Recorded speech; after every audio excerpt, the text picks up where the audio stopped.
C'est tout un Shabbat, ce Shabbat, Shabbat après Shavuot, qu'on vient de recevoir la Torah avec une nouvelle lumière, avec une nouvelle profondeur. Et c'est le Shabbat où Dieu, il a dit encore une fois, Zachor et Yom HaShabbat, les Katsho, quand les Juifs ont reçu la Torah, alors Hachem, il a demandé de respecter le Shabbat. Et donc, même s'il l'a demandé auparavant, mais le Rambam, il dit clair que nous, on fait les mitzvot parce que Dieu, il a demandé à Har Sinaï. Ça a une autre ampleur complètement quand Dieu il a demandé au mont Sinaï, parce que c'est là où il y a eu la connexion entre le haut, le spirituel, et le bas, le matériel. C'est-à-dire qu'avant le don de la Torah, impossible qu'on ait un impact dans ce monde matériel. Impossible de changer ce monde. Et c'est pour cela que tous les mitzvot, même la mitzvah de Brit Mila, on ne le fait pas parce que Dieu il a dit à Avraham Avinu, on le fait parce que Dieu il a demandé au mont Sinaï. C'est pareil aussi pour Shabbat. Donc ce Shabbat, il est très très particulier. Et c'est pour cela que c'est la paracha la plus longue. Il y a 176 psukim dans la paracha. C'est comme la Gemara la plus longue, Masechet Baba Batra, qui a 176 pages.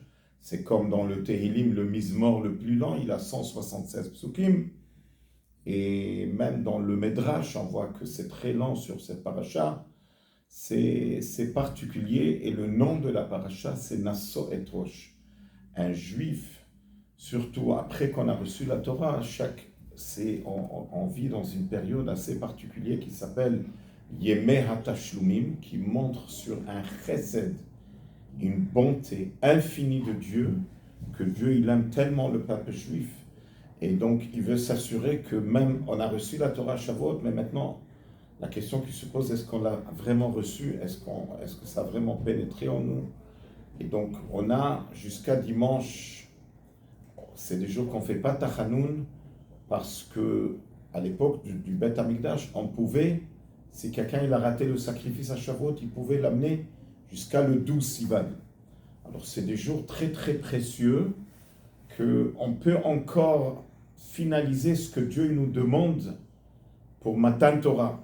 Ce que Dieu nous demande pour recevoir la Torah, pour que la Torah elle pénètre en nous, pour qu'est-ce qu'on prend des cours en plus, approfondir plus dans la Torah. On a quelques jours devant nous pour se rattraper. Et je voudrais partager avec vous une histoire émouvante qui montre que quand on parle du don de la Torah, il y a quelque chose d'incroyable. Hachem, il a parlé d'une manière individuelle à chaque juif. Pas parler en pluriel, ça veut dire que la Torah, elle appartient à chaque juif.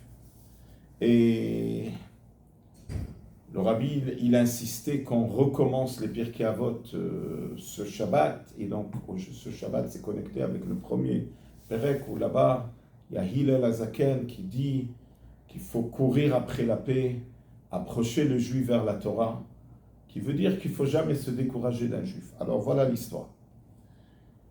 Le rabbi de Bobov, c'est un groupe chassidique, Rabbi Shlomo Halberstam. Il est arrivé à New York après la Shoah.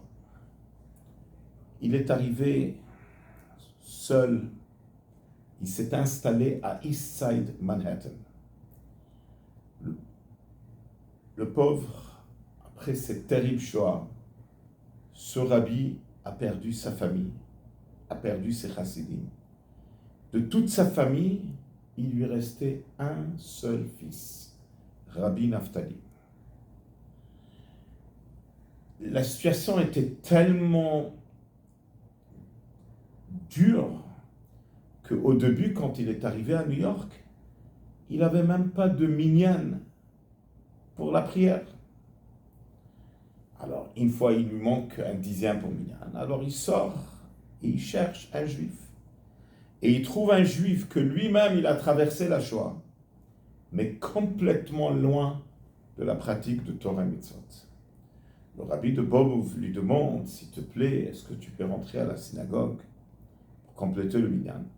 Cette personne, il s'appelait Yankele. Il a dit, ok, je vais vous faire une faveur. Et il lui a fait cette faveur. Les années sont passées. Et ce Admour, rabbi de Bobov, se reconstruit de nouveau. Et encore de Juifs et encore de Juifs se sont attirés vers lui. Et on n'avait plus besoin de ce Yankele. Donc il a arrêté de venir. Un jour, Rabbi Shlomo il demande à son fils Reb Naftali, ça fait longtemps que je ne l'ai pas vu Yankele. Va le chercher, invite-le à la prière. Reb Naftali, il est parti chercher. Il a obéi à son père. Yankele était assis sur un banc dans le parc. C'était Shabbat, avec un journal et une cigarette dans la bouche. Rabbi Naftali était choqué. Il est retourné à la synagogue. Il n'a rien dit à Yankele. Et le père, il dit, nous, tu l'as vu? Oui, je l'ai vu, mais il fume, Shabbat. Ah, le père, il dit, Yankele ne fume pas Shabbat. Le fils, il dit à son père, je ne comprends pas. Moi-même, je l'ai vu en train de fumer, ça fait juste il y a quelques minutes. Non. Yankele, il ne fume pas Shabbat. C'est le nazi qui fume. Yankele a traversé un holocauste très dur. Il a perdu sa famille. Il a beaucoup souffert pour ça qu'il était juif. Alors il est rempli de colère, d'amertume. Ce n'est pas de sa faute. Il a de la difficulté avec Shabbat. Il a de la difficulté avec des mitzvot. Mais je te dis, c'est pas lui qui fume. C'est le nazi qui fume.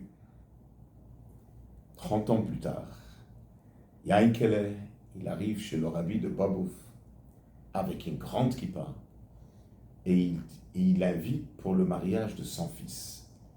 Et il réalise que le rabbi de Babouf ne le reconnaît pas. Il dit, Rabbi, c'est moi Yankele. Je venais de temps en temps vous compléter le minyan, il y a 30 ans. Et deux fois, vous m'avez demandé même d'être Hazan. Le rabbi de Babouf l'a enlacé. Et il était tellement content de voir Yankele qui a fait un grand changement dans la vie. Il est retourné à la source. Et le rabbi se retourne vers son fils. Comme si 30 ans ne sont pas passés.